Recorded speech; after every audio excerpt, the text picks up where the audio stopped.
Thank you.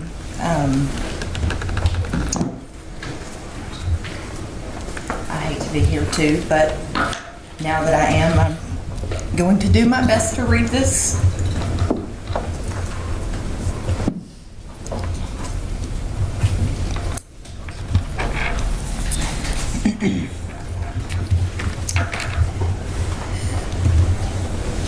Today I stand before you as Elijah Daniel DeWitt's mom.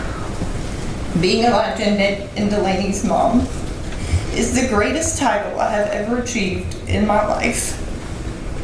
Elijah was born on August 31st, 2004 at 8:29 a.m. to two parents beyond excited, so in love with his precious soul immediately, and we understood that this tiny human had our heart.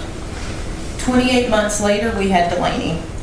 At first, I was scared that I could not love anyone the way I loved him. Yet God has a way to grow a mom's heart. Elijah was just as in love with her as we introduced Elijah to Delaney. At first, he thought she was a baby doll until she moved around. His eyes got big, and at that moment, he became a big brother. His deep, sweet voice, he then called her Haney Grace. I say that all to say on 10/5, I, as his mom, was sentenced to walking the rest of my life with half a heart. And to live with half a heart is almost impossible. That is how every day now feels for me. And I do want to say my husband can't speak because he ended up getting sick and he is sitting in the car, but he does feel this exact same way. Part of understanding the amazing responsibility of parenting was never more true than the night of Elijah's murder. I stood before a police officer and begged him to let me go be with Elijah. Elijah was laying on the ground in the parking lot all alone as I stood there and watched him just lay there. Being dead was not making sense to me. He was 40 feet away. I could see his clothes and his shoes that he walked out of my front door in a few hours before. I wasn't scared to be with him. That is all I wanted. But Elijah did not just die. He was murdered, and well, I could not touch him. Even if I could go be with him, I could not touch him. I have been with Elijah through every step of his life, through poop and puke and injuries, and that day he was a murder victim, and the child I love with all of my soul, he is dead. And I stood there with blue light shining in my eyes watching my kid dead, shot in the heart dead, so bad that I could not hold his hand, and he was alone. Living with Elijah every day, talking to him, laughing with him, seeing his smile, hearing his voice. His life stopped, and his heart could not beat the bullet. With all that, the dream stopped. He did not get to graduate high school and ride off to college with a packed car of dorm room plans. He did not get married and leave with his wife on a horse and carriage or a limousine or even a taxi. Elijah's ride was the Gwinnett County Crime Lab van. They picked up that beautiful baby, that beautiful boy, our son, Delaney's brother, and placed him into a crime lab van. As they drove him away, the fire department began to clean the scene and wash the ground. Elijah's blood was washed into a sewer. I do not think there are words that describe this. Elijah left home to go have fun on fall break, and now he is dead. Not just dead, he is murdered, he is alone. He is at a Gwinnett County crime lab. And that just honestly was not even a place we knew existed. Each day I wake up, I still gasp for air as I'm reminded again, he is not here. He is a murder victim and he is not coming home. I get up and I look at his urn, that's why I brought it, to be sure I'm not crazy. Each day I then relive and remember again, he is gone and he is not coming home. Then I do my best to live that day. As I have understood, there is no medicine, no surgery, no therapy, nothing that brings him back. The pain, it is impossible to describe. And nothing helps me. Anger doesn't help me. I just have all this pain of loss and nowhere to put it. I just want to explain a little bit about Elijah. When Elijah turned 18, we were in my kitchen and we talked. I'm like, well, now you can vote and you can be an organ donor. And he was pretty interested because Herschel Walker was running in the election, and I don't have all the facts behind it, but we were just talking. And I'm like, well, now you get your chance to vote and be an organ donor. An unfortunate part of life is Elijah's grandmother had died of pancreatic cancer, and they were able to donate her corneas. And being as close as we all were, my children were aware of that. And as we sat in my kitchen, I'm like, well, those are the things you can do. And he's like, absolutely would want to do that.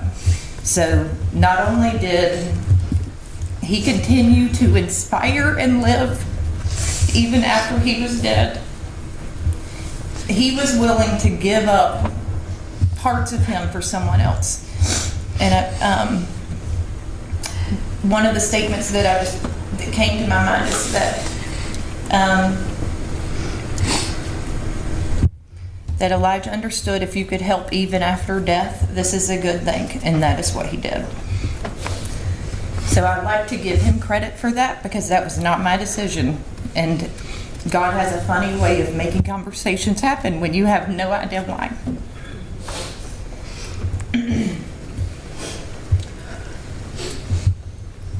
I don't think that people really realize like what, and I don't even think we realized, and I'm not going to go through the whole thing, but to hear his friends and hear Bailey screaming over the phone and knowing I've got to get there. It was my husband's birthday, and I went to Kroger, and now I'm in a hibachi place trying to get food, and I get her call, and she's just like, Elijah's been shot. And I'm like, no way. What? And she's like, he's shot. And I'm like, where are you? She said, find me. And I'm like, where are you? And that's when she said Dave and Buster's. That moment of his actual shooting and death did not just create, pain. It created extreme trauma for a lot of people, especially his friends, but other people who stopped to help him. So traumatic that they can't let the mother even go up and see their own child. So I just want to bring forth that those kids and the people that were there need to be recognized here as well for the unimaginable trauma. And then his friends not only dealt with that, and Bailey, his girlfriend, they then dealt with major trauma and extreme loss. So I want to bring that out, because what I want people to understand in these types of crimes, and this does not just stop that, my life will never be the same. I can hardly drive. I don't even want to go down 85, and I grew up here, because I relive the screams. I relive having to hear the police officer tell Bailey, because she's telling me, get there. If you can get here, they'll help him, but they already knew he was gone. And I had to be told that over the phone. And then I had to tell my daughter that her brother is dead over the phone. And that is not something that you can even explain of how that feels. And so I'm going to get back to this, but I did want to make sure that I recognized those sweet children who saw just something that should have never happened. But to stand here today and explain or describe how we suffer, honestly, it's not humanly possible. I've sat for days trying to put it into words, but they just do not exist. I could say what we will miss out on, such as graduation football games where he would battle it out and come home off the field sweaty and stinky, yet he was so proud. I could talk about the talks and support and love of a brother to my daughter. But what I see is the emptiness in Delaney's eyes every day, missing him. I could even say of the wedding we're going to miss out, or the wife he will never have, the beautiful grandchildren we will never have. But most of all of it is we miss our son, not just what he could have been. We miss him. I miss watching him sleep. I miss hearing his voice. I miss just every part of his being.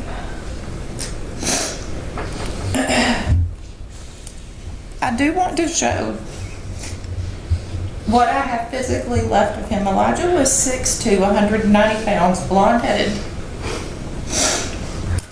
And this is what I have physically. And this is what I have. And that should not be.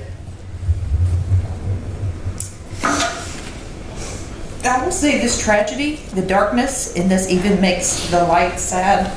I will tell you there is a longing and desperation inside of my soul that is impossible to fill or ever to refill, because Elijah will never come home, breathe air, eat a hamburger, laugh, see the sunrise or sunset, feel the salt of the ocean, and again, there's just no words that express that pain. I wish I could trade my soul for his so he could live. But today, I will leave this courtroom with his ashes, his hair, and we as a family will leave as 3, not 4, and I'll go home without him with one true hope. And this is my hope for any words that I've shared today, that no one ever goes through the pain we have been sentenced to for the rest of the days that we live. And thank you so much for everything the court has done for our family, and just being so respectful through such a crazy time. Thank you for sharing these things with us. I'm sorry for your loss. Thank you. Your parents, your lovers, families, your children. It's very painful to lose a child. It does. Thank you.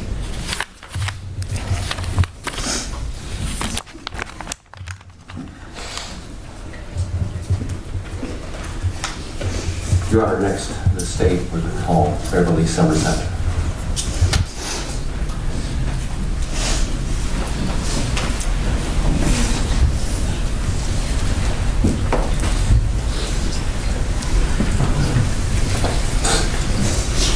Judge is the grandmother. I can't read, so my granddaughter's going to. That's fine, ma'am. I'm glad you're here. I'm sorry to hear this under those circumstances. I'm a grandfather myself.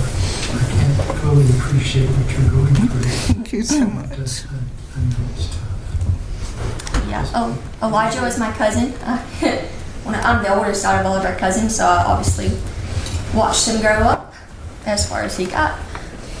Honorable Judge Baxter, I'm reading this on behalf of my grandmother.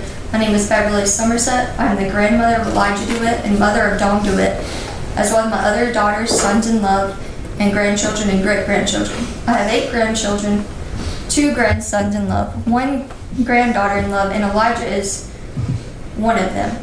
He was Elijah, and there was no one like him. He cannot be replaced. He was his own person, and he is and will always be our family.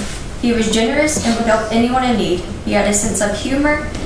He dreamed big and was striving to accomplish his dream. He was ours, and we miss him. We love him today because the word loved is not in our vocabulary where Elijah is concerned. Our love doesn't stop just because his body isn't here. Our big to life Elijah will live on through us, and we will never forget him or not celebrate his life. On the night of October 5th, 2022, my life and my family's lives broke into a million pieces. My oldest daughter and granddaughter were knocking on my door with screams coming from the outside. They came to my house to tell me that my grandson was murdered. I felt like I was going to fall apart. My other daughter was screaming to her husband and ran out of her house to get Elijah's mom and dad, leaving their boys at home who were stricken with confusion and pain. These boys ranged from teenage to young adult, but they had to experience a loss so shocking it was even hard to fathom, and the awareness of the evil acts which had taken place. And then married cousins were notified and were heartbroken and in disbelief. This pain was so intense we didn't know how to help each other except to be together, pray, and love one another. Our family was close, and there are no words that can describe the pain and emptiness that we feel. How do we go on? We did not know, but this journey is so heavy. We didn't get to see him for several days. We went to the funeral home. Craig and Dawn went in first alone. My family and I witnessed Elijah's strong mom collapsing to the ground, and I could feel her soul breaking in her scream. I still see this play out in my mind today, and it breaks my heart to know that I could not ease her pain. I go through this scene so many times since that night, and I will see this till the end of my life. It hurts each time I go through this memory. We walked through the days ahead like zombies. We lost sleep and were devastated to the core of our souls. Senior football night, his parents, sister, and teammates honored him as they called out his name, and they walked across that field. But Elijah was missing. It hurt then and it hurts now. His helmet and jacket were on a post by the field, and every time I looked at it, I felt myself dying inside. Sorry. I spoke to the rest of my family, and they felt the same. We didn't know how Craig and Dawn and Delaney were even standing there under their pain. Graduation comes. I had 2 grandsons graduating, one being Elijah, and I felt like half of my heart was in pain and the other was trying to celebrate. Our other graduate was celebrating and also felt sadness in these moments that should have been celebrating. His words were, "We should be doing this together." My other daughter only has 3 boys, and many times she feels the pain of her sister's son being gone. Christmas came, and it was a sobering occasion. We all gathered together, and when Craig, Dawn, and Delaney came through the door, it was 3 and not 4. Elijah should be here. Our hearts ached for our loss and theirs. We did our best to make the best of it, and we did for the most part, but the heartbreak of losing Elijah shadows over us. The pain was still very evident in all of our hearts. The senior walk for the baseball team, my grandson, Elijah's cousin, his age, took his number and they mentioned Elijah's name. It was so meaningful, but at the same time, so sad that this event had taken place. We celebrate one and mourn the other. It has ripped apart place for us all. There are those times when I go to the arena to watch Delaney and I look up where his picture was, and his casket sat on the day of Elijah's service. I want to run, but I realize I can't. I'm there because Delaney is there. She is life, and we have to keep going for the ones still here, no matter how hard the journey. We missed his graduation, and we'll miss Elijah's college football days, his wedding and his children, his kind and caring heart. I miss the Elijah who walked me to the car because I had been sick and he wanted to make sure I wouldn't fall going to the car. We miss his sheepish grin and his mischievous smile and sense of humor. All of these things ended for us that fatal night. We celebrated his birthday because we are not going to let those occasions go by without remembering him. His first celebration and him only here in our hearts. One of our littles had his picture and was leaving on a trip. She cried for miles because she wanted her Elijah. I have talked to his adult cousins. They feel guilty because they could not have protected him. They couldn't have, but that's what older cousins and siblings think they should do. There are times they are so broken, they are in grief until they feel sick. Cousins with children are so aware of these things that could happen, they won't take their kids to the grocery stores. Cousins his age missing him because they were supposed to do things together because of being in that same part of life. Some of us can't ride by the football field. We can't even watch football. We wouldn't stay to watch boys basketball because Elijah was missing. We all have heightened senses when we go places because we are aware of the evil in the world. I've never felt such heaviness which hasn't gone away. My physical body is tired every day to the point I mentioned I don't think I can even put a load of clothes in the washer or fix a meal. It is a grief that goes to the core of your being. My heart aches for Dawn and Craig and my sweet Delaney, my other daughters, son-in-laws, and grandchildren.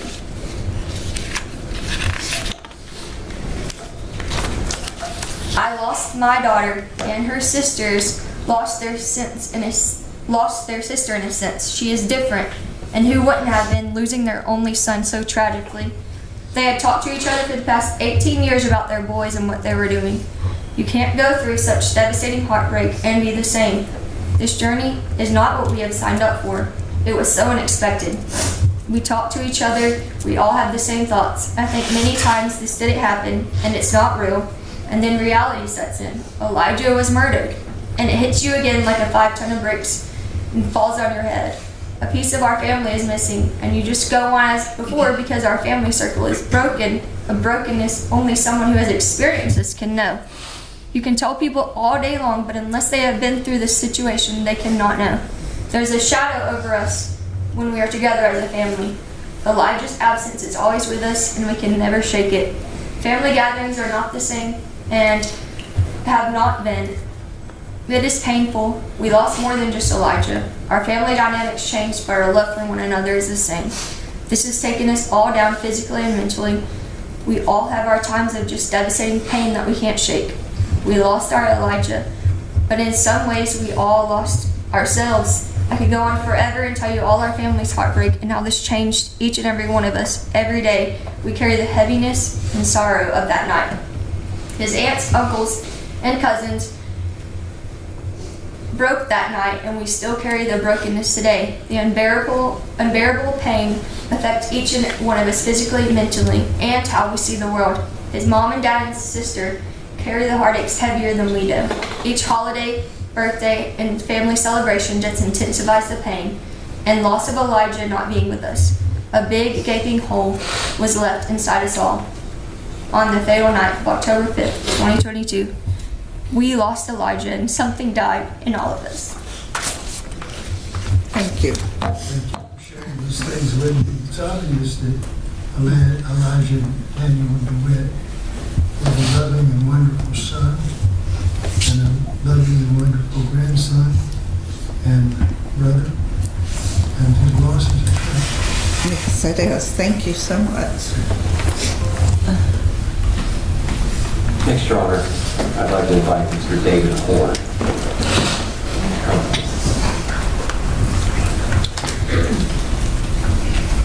Thank you.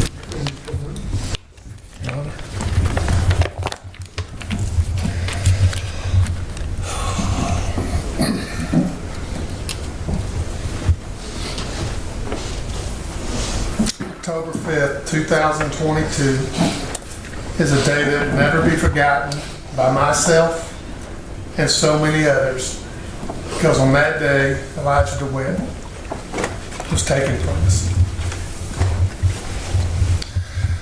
I met the DeWitts when Elijah was 7 or 8 years old.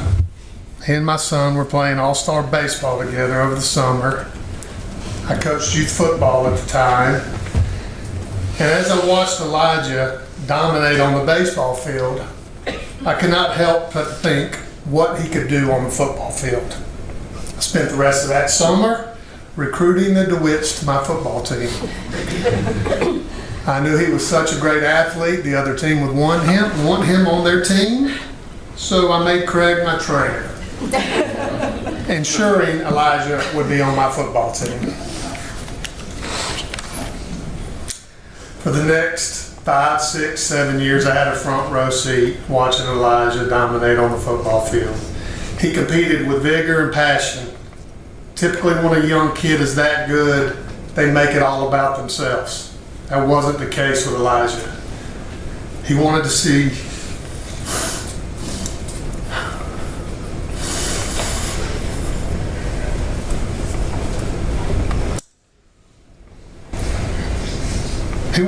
everyone have success. And he made everyone a better player.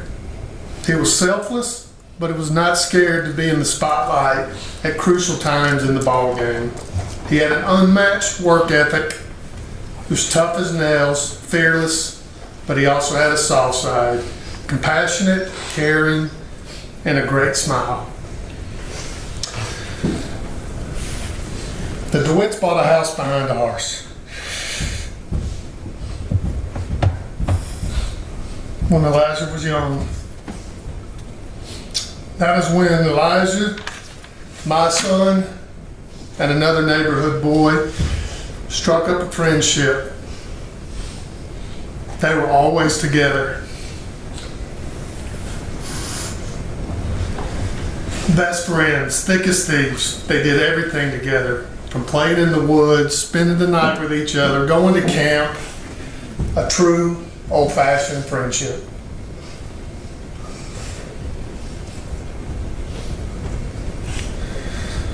When Elijah was taken from us, a piece of my son and the other neighborhood boy was taken from us as well. Time will help, but there'll always be a void that can never be filled. They should have been visiting each other at their respective colleges, talking about sports, girls, all the things that boys talk about. Instead, those two boys, along with others, have to find the strength to get out of bed in the morning and face the world that has taken their best friend. As I've watched Delaney grow into a young woman over the past few years, I see some of Elijah in her. She's a remarkable athlete, a fierce competitor, but is also very respectful, selfless, and caring. Her big brother was her hero, and life moving forward without him is not going to be easy for her. But God will not put more on her plate than she can handle.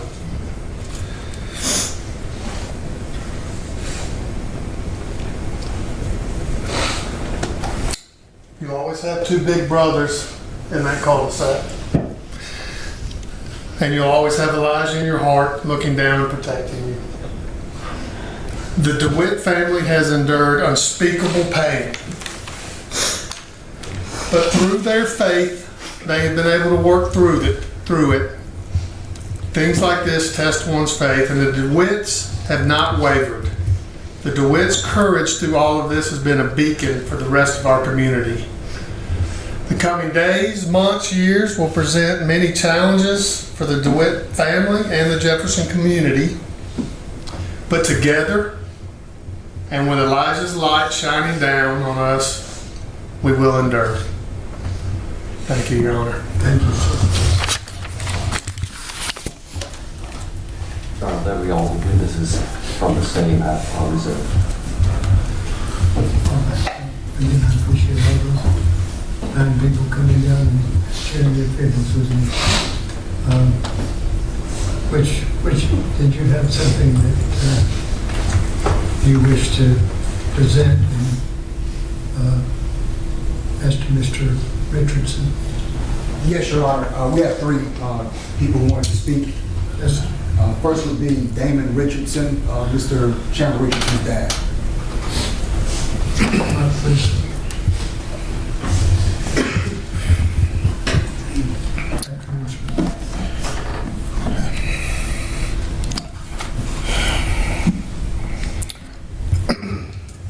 So it is very difficult to stand here. I'm a parent of four. Chandler is my second born son, and I can't imagine the pain that Elijah's family feels, his parents, his sibling and friends.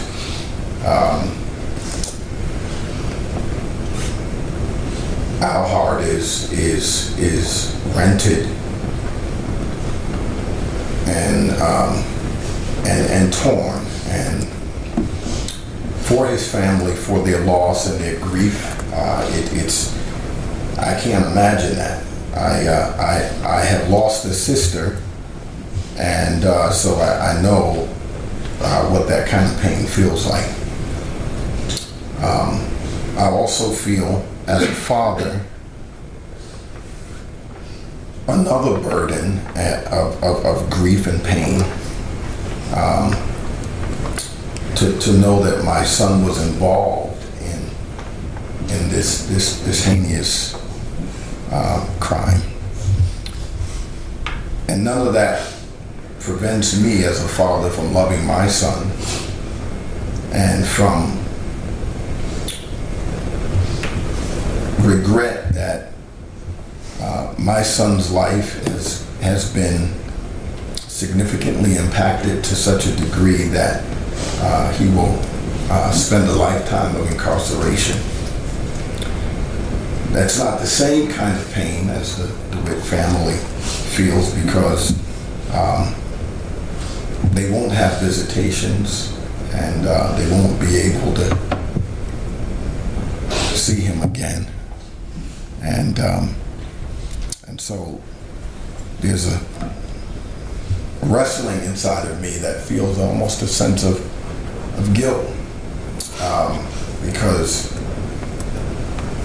none of that will stop me. None of what I have heard today will stop me from loving my son.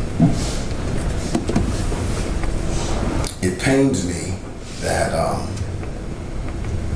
that he was involved and that another life was taken, a precious life. I have replayed that day so many times.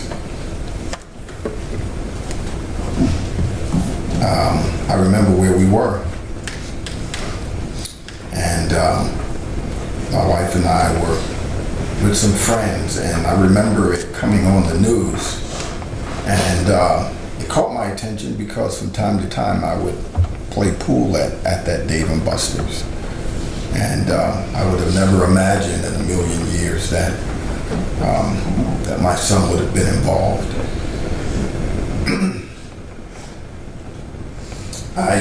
The only thing that I can do here is offer sincere regret and apology for his family, and then as a father in the position that I'm in, this is my son, to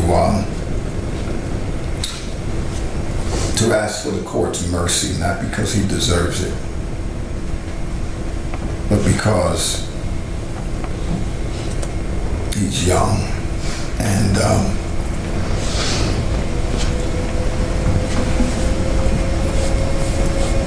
when we're young, I've been young, we don't always have the maturity or the rational ways of thinking, and we can make one decision that can change our lives forever. And my son did that.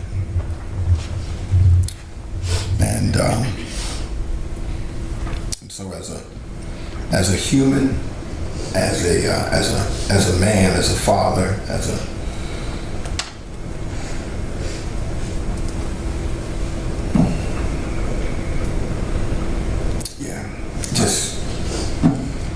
just torn with pain on both sides. It's a different position to be in.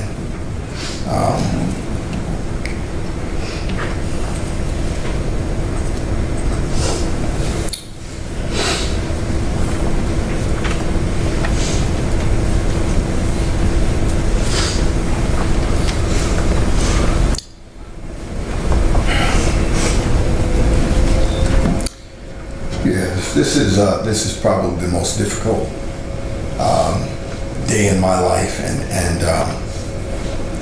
again, I just really can't imagine the pain that his parents and family and friends feel. I am incredibly empathetic, and I do feel that pain. I have paid attention to and have looked at Elijah's life, and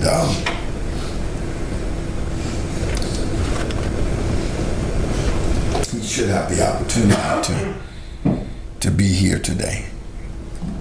It is unfair when a life is taken unjustly, and but I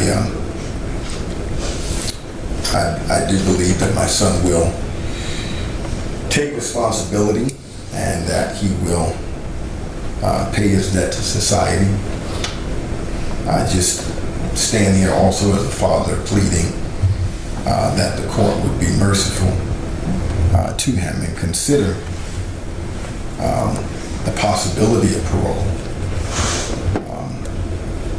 so that after he pays that debt to society, that he would have an opportunity to possibly come home.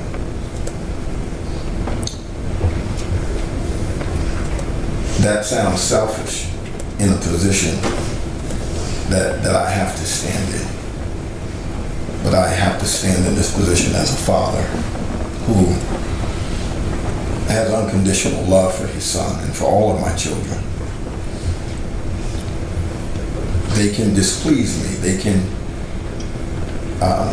anger me. They can disappoint me. They can go against my wishes and do things that I've advised them not to. But nothing that they do can change the way that I love them. And so I just asked the court to consider Chandler's youthfulness, his lack of maturity emotionally and mentally, his development, his lack of development, to assist him in making the right kinds of decisions and taking the right kinds of actions. One day he will be a mature man, and he'll look back and he'll still be paying for the decisions that he made as a minor. A kid that made a decision that a grown man will be paying for many, many, many years to come. And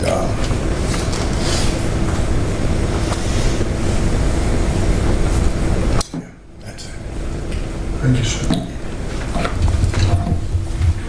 Jamin Richardson, Chandler Richardson's brother, Your Honor.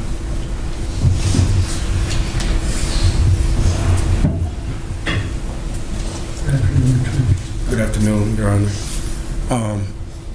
This is a very painful situation, but I stand here as the brother of Chandler Richardson, and I can't take any accountability for what happened, but on behalf of my family, I do sincerely apologize, and I am also very empathetic towards the family, and I have a letter that I wrote.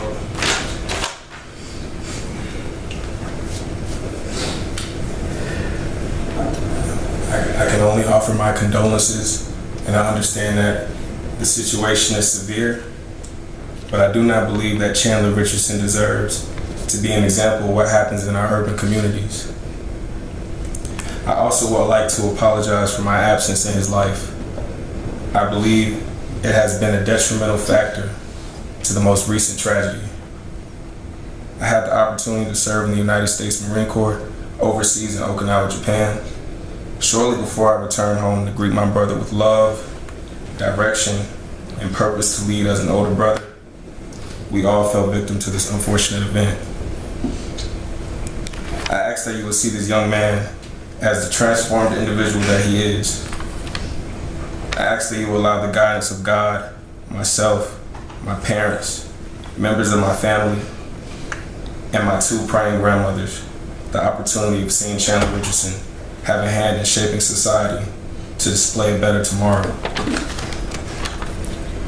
I believe he is confident and capable of taking responsibility for his actions and encouraging resilience in the world around him. This is the first time that I've seen my brother in 5 years, and it really pains me to see the looks on everybody's faces. It's very overwhelming, I can't lie, but the situation still stands, and I ask for your grace and compassion today, because I know I haven't lost my brother, I haven't lost a sibling, I haven't lost a son, I don't have any children, but it feels like I'm losing a brother today, and youth is a very powerful thing that you only get one time, and I ask that everyone would have mercy, because as Mr. Richardson said, he may not deserve it, but I too would love to see a son come home. And I do really apologize that Mr. DeWitt cannot come home. And Your Honor, I appreciate you for the opportunity to speak. And it's good to see you. Thank you, sir. Belinda Campbell Judge, his mother.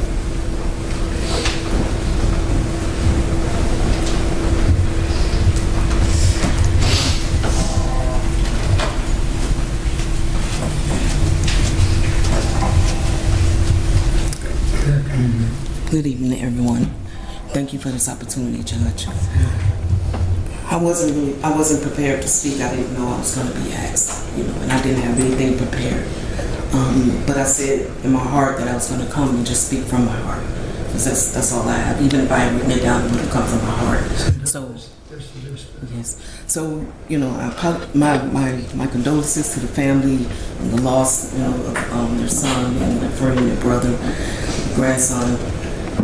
I wanted everyone to know that the behavior that was displayed with Chandler is not how he was raised. He wasn't raised by wolves. I put a foundation there. I taught him, and the decisions that were made, as his father said, being young and immature, we make decisions and we make choices. We're not listening. We think we know it all, and in doing that, we cause harm not just yourself, but on others. And as his father said, and I concur with a whole lot that he said, it doesn't change that our love for him. It doesn't change that, what he's done. Yes, it pains me, and as much as I love people, it pains me to see that a life has been taken, and then for my son to have partaken in this makes it even worse. So I too am here to throw myself in the mercy of the court, that you will be merciful unto my son, that you will give us an opportunity to, at least see him again, or to be able to come home. I know that doesn't take away the pain from the family. And we all, it's not a win-win on either side. You're torn because you have a loved one that's involved in something as tragic as this, and then you have your child that you love dearly. So it's really a hard. This is the hardest day, the hardest day in my life. I think if I can get through this, I can probably make it through anything. But this is the roughest thing that I've ever had to encounter, and it's painful. I don't even have the words. I don't even have the tears. It's like there's like no more tears there. It hurts so bad. But at the same time, I could not have been here. I did not want to come and not show my support. Even though it hurt and it's very embarrassing and very painful. I didn't raise you this way, and you have the guilt, you have the hurt. It's a lot of feelings that's kind of rolling around, but at the same time, this is reality, and we have to face reality. So I'm here today, again, on behalf of my family, condolences to the family. We empathize with you, and definitely be praying for your family. And I'm just asking that you would have mercy on my son today. Thank you for the opportunity.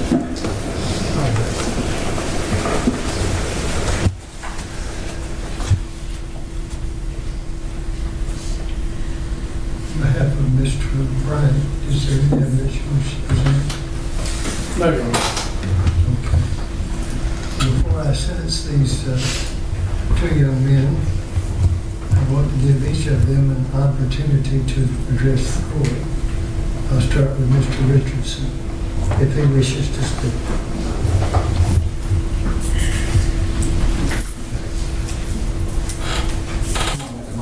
That's fine.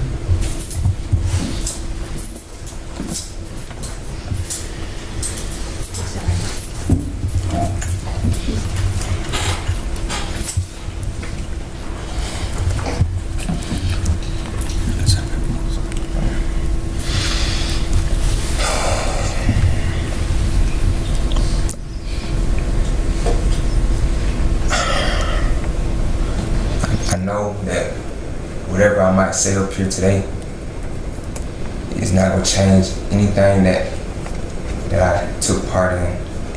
It's not going to bring anybody back.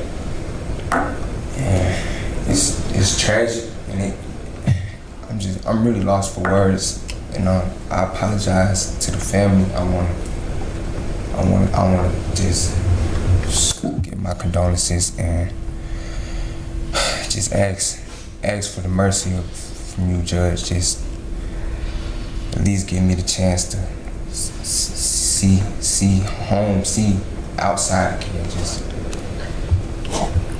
That's all I can say. I'm sorry. If I could say something briefly, Judge. Yes, sir. I've already accepted his guilty plea. Yes, Your Honor. That's freely and voluntarily entered, and there's a factual basis for the plea. Yes, Your Honor. And I'm hearing from everybody else, because I have to decide what sentence to give. Yes, Your Honor. And of course, I'm very anxious to hear your arguments as to why I should do certain things. Yes, Judge. Judge, I've had the opportunity to visit with Chandler a lot while he was in custody. And we talked frequently, and I shared with him some of my faith.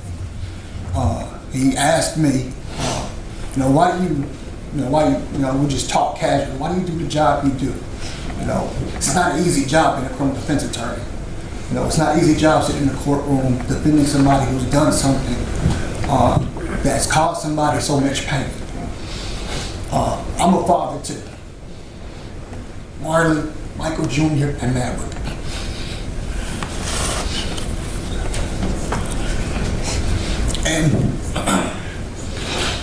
And I get accused, Judge, of taking my cases too personally, of getting too emotional, taking my cases too personally. I get accused of that all the time. But I think about my own faith. I think about, and I share with Chandler, I think about Mark chapter 5, 30 through 32, which is one of my scriptures that I base my practice on. It's when the Pharisees and the teachers of the law complained, asking Jesus, why did you eat with sinners?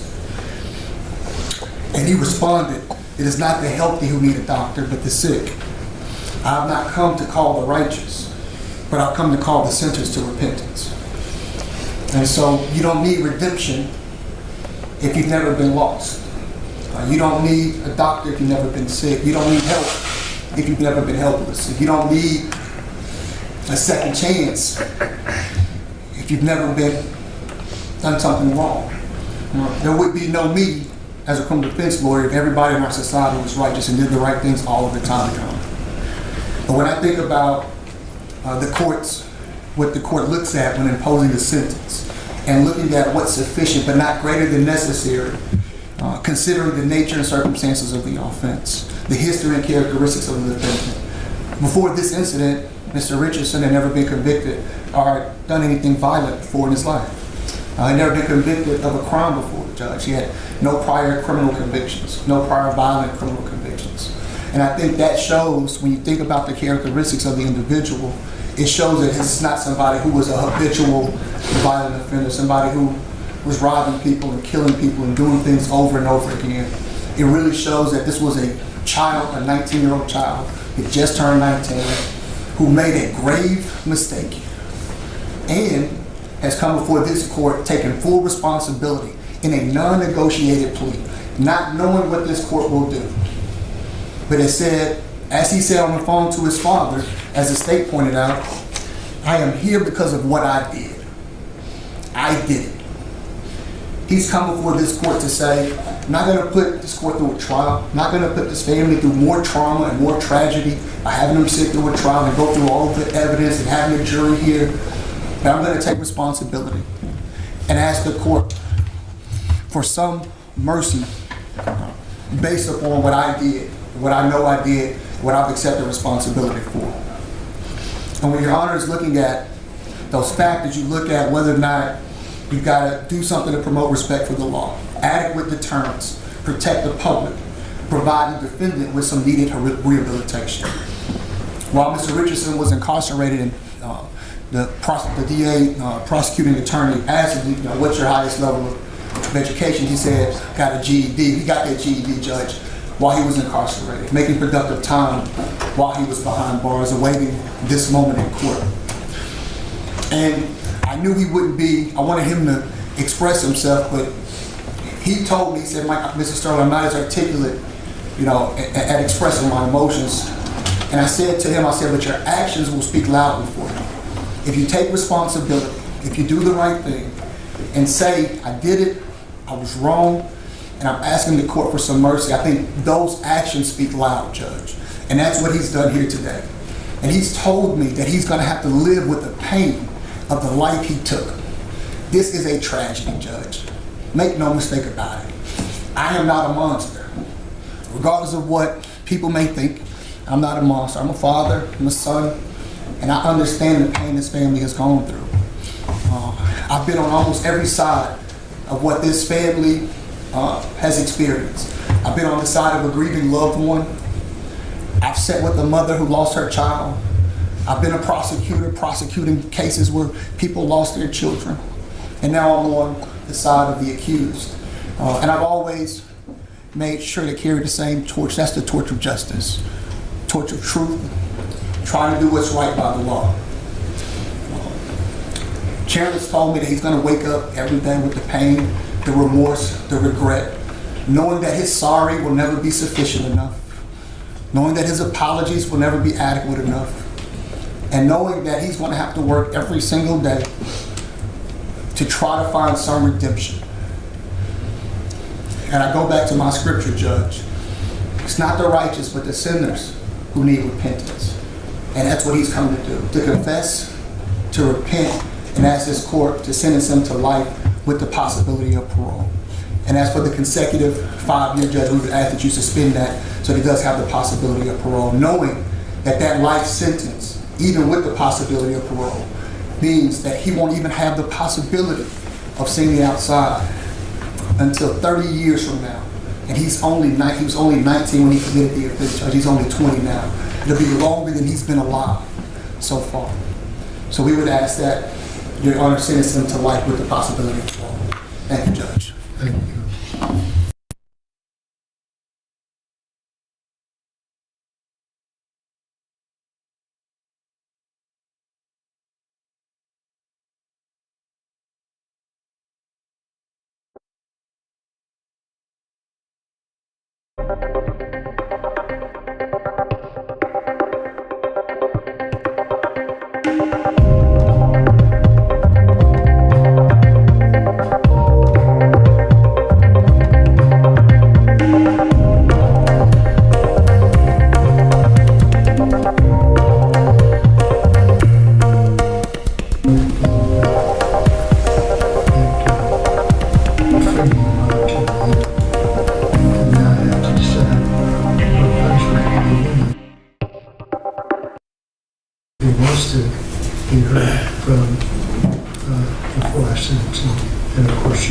Understood, Judge. I did believe he would like to speak to the court. Sorry in advance if this doesn't really sound all fluid. I wasn't really prepared to make a speech, but I decided to, say something in advance anyways. But I just want to say I know that I had took something that I'll never ever be able to give back, and it's unfortunate that I caused these pains and this sufferings, and I created this image of myself as a monster, as a villain, of a person of unrighteous ways, and I just want to say that's not who I am. That's not how I was raised, and I just ask that with time and growth that the family and everybody in this courtroom will one day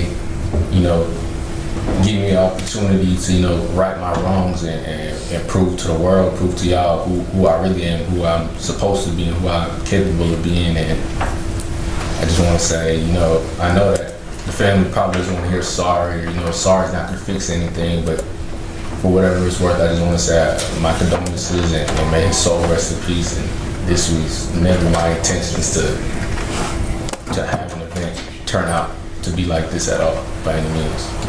And that's all I got to say. Thank you, sir. Thank you, Judge. I'd like to first start with acknowledging, Your Honor, that this is a tragedy. It's a tragedy that no parent, no friend, no family member should ever have to go through.